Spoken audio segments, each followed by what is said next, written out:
Giêsu te can pu hen lo ka Giêsu si chen lo ka mùi man wang ai ngô chinh mai tơ man trên nê tên tê kỳ au ba tơ man mong thang ngồi hăng sen hong li mong ai nhìn em la au ba chê sư nghi la o pu nghi pu o pu hema lo la yen ye pu la me ke wan te wang phong me hui ye tam la ha pui au pe ka ken kai la wang se me ye pang ka la au ba te man mo tang ngui hăng sen hong li mong mai nhìn em la au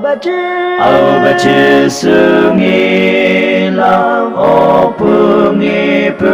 o pu hai ma lo la tiêu man e say ngao tiếng ngô ha e tiếng la pu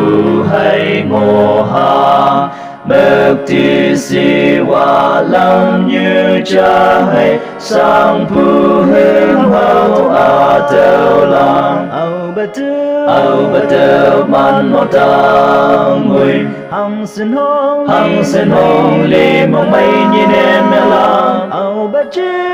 ba chê sư nghi la o pu nghi pu o pu hai ma lo lang tiêu man trên heng hậu wang ngồi pu mam se y si ta nghi lang mam se wang tang ta ten eb lang hon ching yang te ken ke lang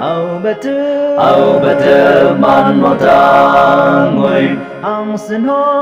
sen hong li mong mai nhìn em la au ba chê sư nghi la o pu nghi pu o